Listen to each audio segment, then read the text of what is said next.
ये समस्या क्या समस्या निकल के आई? बिल्कुल किसानों की जायज समस्या है जी। जिला झज्जर का आमोली गांव है। मेरे भी जीवन काल में मैंने पहली चीज देखी है कि किला नंबर 1 यानी मुस्तिल नंबर 12 का किला नंबर 11, ठीक है, 2 आदमी के नाम पर पंजीकृत है।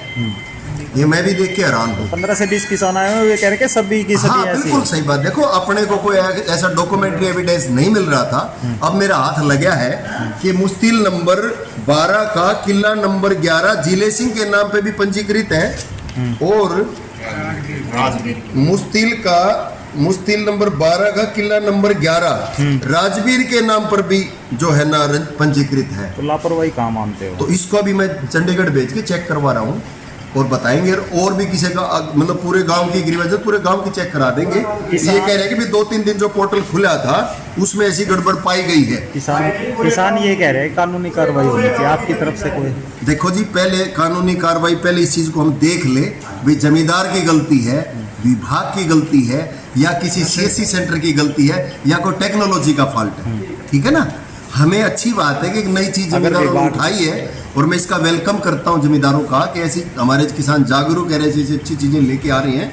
और मैं बड़ा हैरान हूं इस चीज को देख के कि 1 किला 2 आदमी के नाम पे कैसे पंजीकृत हो सकता है। ये गलत है, इसको ठीक भी कराएंगे। चंडीगढ़ मैंने इसको व्हाट्सएप कर दिया, अभी मेल के माध्यम से भी इसका पूरा जवाब लेंगे, इनका सबका पिट्टा भराएंगे। विभाग की लापरवाही होती है तो क्या कार्रवाई होगी? सर ये कार्रवाई का काम मेरा काम नहीं है जी। कार्रवाई के बारे में ये पहला मामला है सर आपके पास? मेरे जीवन काल में पहला सोचा है। भी एक की जमीन 2 जगह और हाल में है। ये तो कई बार हो जाता है कि आपने पंजीकृत करवा ली गलती से, अगले दिन आपने हटवा ली तो आपके प्रिंट में भी आ गया, फिर अगले ने भी करवा ली उसके प्रिंट में भी आ जाता है, वो गुजरातियों के नाम पे पंजीकृत है। तो इसको चंडीगढ़ भेज के ठीक करवा रहे हैं। गड़बड़ तो है बिल्कुल है जी। जब तक मेरे को देखो चीज का पता ना लग जाए, कोई टेक्निकल फॉल्ट हो सकता है। तो ऐसे में बहुत से किसान मिलेंगे सर इसमें? तो देखो जी, पहले मैं देख लूँ उसके बाद ही कुछ कह पाऊँ। सर बाजरे की खरीद हो रही है और किसान जब जाता है, अब उसका नंबर आता है, लाइन में लगा रहता हो, हाँ, और जब उसका नंबर आता है तो फॉल्ट मिलता है और उसको के तो मार्केट कमेटी या आपके पास भेजा जाता है? हमारे पास ही भेजेंगे जमींदार, हम देखेंगे। और सर ऐसा समस्या के लिए हम ऐसा मोटी बातें बता देता हूँ। 2-3 चीजें हैं। 70,000 के करीब बता रहे हैं कि फर्जी किसान है। मैं बता देता हूँ, जिला झज्जर में 1,21,000 एकड़ में बाजरा पंजीकृत है मेरी फसल मेरा ब्यौरा पर। किसानों ने 1,21,000 एकड़ के आसपास मेरी फसल मेरा ब्यौरा पर बाजरा भरा हुआ है। जबकि असलियत में जो हमारे गिरदावरी का डाटा आ रहा है लगभग 70,000 का है बाजरे का। हाँ जी, यानी 70-75,000 एकड़ में ही बाजरे की गिरदावरी आई है। तो उसको मैं मानते हुए देखो कुछ जो है ना 40-45,000 एकड़ जो है ना गलत रजिस्ट्रेशन करवा रखी है किसान भाइयों ने। जी जी। वो सारा का सारा हमारा मिसमैच में चला गया। यानी अगर हमारी कृषि विभाग की गिरदावरी, रेवेन्यू विभाग की गिरदावरी, सैटेलाइट से अगर तीनों में सेम आ जाता है तो ठीक है, अगर उसमें कोई वेरिएशन आता तो मिसमैच में चला जाता है। ये भी सुनने में आया कि बाहर से भी मंगाया जा रहा है। नहीं, ये मैं नहीं बता सकता जी, मंडी वाले बताएंगे। मेरी नजर में दाल की बाहर से। तो मिसमैच जो हाँ सर, इसका क्या सॉल्यूशन? मिसमैच का क्या था जी, हमारे सारे अधिकारियों ने इसको मिसमैच को ठीक कर दिया है और मिसमैच करने में 2-3 दिन का टाइम लग गया था। अब सारा का सारा मिसमैच वेरीफाई हो गया है। अब आराम से लोगों के टोकन निकल रहे हैं। शुरू में जिस दिन सोमवार को मंडी खुली थी बड़ी भारी समस्या आ रही थी आधार संबंधित, उसमें दर्द आधार अपडेटेड नहीं है। पूरे हरियाणा के लगभग 90,000 किसानों के आधार अपडेटेड नहीं थे मेरी फसल मेरा ब्यौरा पर।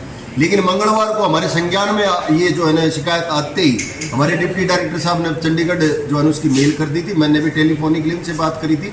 अगले ही दिन 90 के 90,000 किसानों का आधार अपडेट हो चुका है। अब किसी भी किसान का किसी भी मंडी में आधार से संबंधित कोई समस्या नहीं है। दूसरी समस्या इसमें ये रहती है कि किसान अगर 30 एकड़ से ज्यादा अगर एक नाम पर आईडी जो है ना पंजीकृत करवा लेता है तो उसमें संबंधित एसडीएम साहब से वो अनलॉक करवाना पड़ता है। और उसके अलावा मेरे को नहीं लगता कि कोई समस्या आ रही है। सभी के जो है ना आराम से टोकन भी निकल रहे हैं और झज्जर जिले की 7 मंडियों में बाजरे की बढ़िया खरीद भी चल रही है। सर सारा कुछ सही है। किसानों का आरोप है सर 3 दिन जो पोर्टल खुला था, हाँ 3 दिन तब इनकी गड़बड़ हुई है।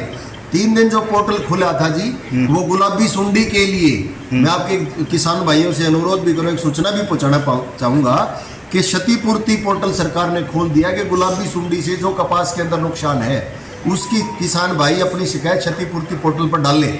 उसके लिए उसका मेरी फसल मेरा ब्यौरा पर पंजीकरण होना आवश्यक था जी। इसलिए सरकार ने इस चीज को देखा है कि हो सकता है कुछ किसान भाई रह गए हो जिन्होंने कपास की जो है खेती मेरी फसल मेरा ब्यौरा पर नहीं चढ़ा रखी, उनको क्षतिपूर्ति में अपनी शिकायत दर्ज करने के लिए मौका दिया जाए, इसलिए 3 दिन पोर्टल खोला गया था।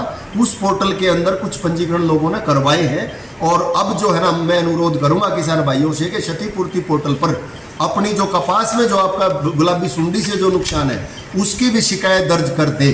उसका फिर संबंधित गांव का पटवारी उसका जो है ना वेरिफिकेशन कर देगा और फिर सरकार के जो भी आदेश होंगे, जो भी मुआवजा या जो भी कुछ होगा ऊपर से आदेश आएंगे, माना जाएगा। कितने मामले आए सर गुलाबी सुंडी के किसानों के? हमारे जिला झज्जर की अगर मैं बात करूं तो जिला झज्जर में गुलाबी सुंडी का कोई खास नुकसान नहीं है। 8-10%, 12% तक नुकसान है। और वो भी कुछ हमारा जो है ना ये अपना मातन एलो सालावास ब्लॉक में आया है।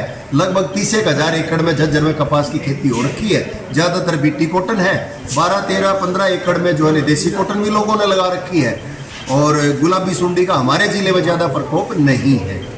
तो अभी तक हम फिर भी किसी इंडिविजुअल खेत में हो सकता है ज्यादा नुकसान हो, तो मैं किसानों से अपील करूंगा कि क्षतिपूर्ति पोर्टल पर अपनी शिकायत दर्ज करें।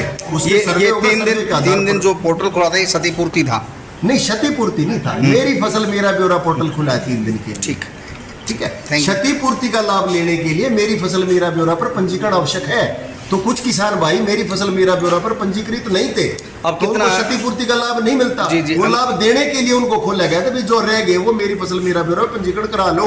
कोई अंतिम डेट है सर किस चीज की? इसकी नहीं, इसकी कोई डेट नहीं है जी। जितना जल्दी हो मैं तो आज ही करा लो, क्यों डेट के चक्कर में पड़ो। एक और मीडिया के माध्यम से अपील करूंगा जी, आपकी धान की कटाई शुरू होगी है तो मरा मेहरबानी हाथ जोड़ के मेरी सभी किसान भाइयों से प्रार्थना है, किसी भी पराली को, स्टब्बल को खेतों में आग ना लगाए, क्योंकि इससे हमारे इंसान को भी, पशुओं को भी, पशु पक्षी को सभी को नुकसान होता है। ये बड़े भारी प्रदूषण का कारण है। इससे हमारे दिल्ली में आसपास के एरिया में बड़ा भारी पोल्यूशन हो जाता है और उस टाइम मौसम के अंदर नमी बनी रहती है तो धुआं हमारे आसमान में ही रहता है, सांस लेने में अस्थमा की बीमारियां फैलती हैं। तो किसानों से मेरी हाथ जोड़ की प्रार्थना भी खेतों में आग ना लगाएं। और हमारे उपायुक्त मोदी जी ने धारा 144 के भी ऑर्डर कर दिए हैं। हमारी टास्क फोर्स बना दी गई है। सर कितनी टीम गठित की गई है इसमें? जी DC साहब की चेयरमैनशिप में हमारी जो है ना 5 टीमें 5 ब्लॉक में बना दी गई हैं। बहादुरगढ़, सालावास, बेरी, झज्जर, मातनेल। और इसमें संबंधित SDMs और संबंधित SHO और पुलिस चौकी इंचार्ज, सभी गांव के पटवारी साहब, सभी गांव के अपने सरपंच साहब। जुर्माना का क्या प्रावधान? जुर्माने का जी 2,500 रुपये प्रति एकड़ के हिसाब से जुर्माना होता है। अगर किसान भाई खेत में आग लगाता पकड़ा गया तो कम से कम 2,500 रुपये प्रति एकड़ का जुर्माना है। पिछले साल कितने हुए थे सर ये? पिछले साल जी पूरे जिले में 1 थी। ठीक, थैंक यू। इस बार चाहोगे 1 भी ना आवे, 0 रखेंगे इसमें।